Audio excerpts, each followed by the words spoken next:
Wine is a tricky thing to talk about because there's this pervasive idea that beyond live, laugh, love wine moms, only nerds and snobs have anything worthwhile to say about it. So here's everything that seems to trip people up, along with every reason not to let it stop you. Number one, wine pairings. Even though nobody protests your choice of beer paired with wings or any soda served alongside a Happy Meal, some people have this idea that every dish has its own personal perfect wine pairing. And yes, in the same way that contextually a Mountain Dew Baja Blast is served with a taco more likely than a cheeseburger, the rules of pairing red wine with beef aren't worth following if you don't want to. The idea, for example, that the tannins in a dry red wine can strip the beefy flavors from a mouth coated in steak fat, making every bite of beef taste like the very first one, may be true, but it's also true that Vanilla Coke whips ass after a bite of cheesy Gordita Crunch, even if Yum Food brands only serve Pepsi products. Next, price. Wine is interesting because there are just as many people being doofuses about not liking it as there are people who really do like it.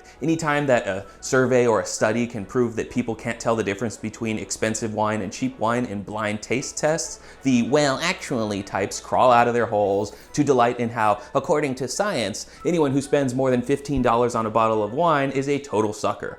Unfortunately, for the real facts don't care about your feelings types, feelings paint the entire world we perceive, and sometimes that means expensive stuff tastes better, sugar pills make you feel better, and alchemy is real. Now, on to the experts. Wine noobs might feel like there is a certain objective truth as to whether a wine is good or bad, and those perceptive enough to discern between the two are knighted with sommelier status. And while you're probably not concerned with becoming a somm yourself, it's evident by the popularity of videos of experts rating cheap wines that sometimes people feel like they just need permission to enjoy certain wines. Wine experts are incredible. They can take a sip of something and identify its region and constituent grapes. And yes, just like with food or beer or art, learning more about the jargon, context, and history of wine can add to the enjoyment of its consumption. But all you need to do is try a sip and identify if it's yuck yuck or yum yum. Try not to idolize the experts too hard, or they stand to develop a god complex and trick an entire generation into becoming brain genius hustleheads. Finally, the dreaded tasting notes. On your journey to informed wine enjoyment, try to resist being the quirky jokester who remarks something like, tastes like wine to me. You will read labels that say the wine tastes like cherry blossoms and only get a mouthful of raisins. You will struggle to identify the oaky afterbirth your pretentious drinking buddies might recognize. The thing about wine tasting is it's a lot like looking at clouds together. If you and a partner lie in the park getting anxious about why you see a rabbit when they see a dog, it's not going to be fun. If you do want to play with some more common shared wine vocabulary, you can learn to identify tannins by peeling red grapes and eating just the skin.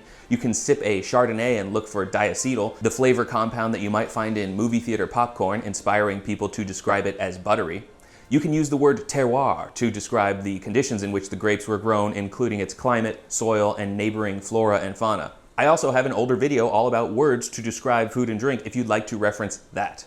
Okay, so the video's almost over, but you still don't feel like you can actually do anything with what you just heard. So bring some friends to a local wine shop, or at least a big box store where the staff is likely to care, and buy 3 bottles. What color? Well, if you like to buy red grapes at the grocery store, start with reds. If you always snack on the green ones, grab some whites. Don't feel bad about selecting these bottles just based on the labels. Ever notice how some of your favorite albums have the best artwork?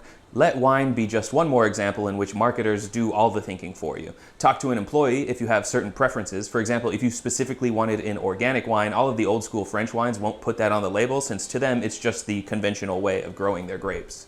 Take the wine home and get it to the right temperature. This is a huge simplification, but for whites, leave it in the fridge and take it out 15 minutes before drinking, and for reds, leave it at room temperature and put it in the fridge for 15 minutes before drinking.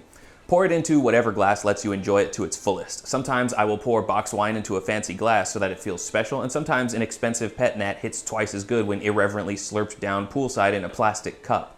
Typically, white wine is served in a stemmed glass so that your warm hands don't heat it up, but there's really no need to worry about doing anything wrong. Even champagne experts disagree on which glass is best for sparkling wine, since a flute might preserve the bubbles longer, whereas a coupe glass gets your nose more involved. Do what you want, but enjoy the wine with intent and awareness. Lay back, look at the proverbial clouds, and free yourself to use whichever adjectives you want.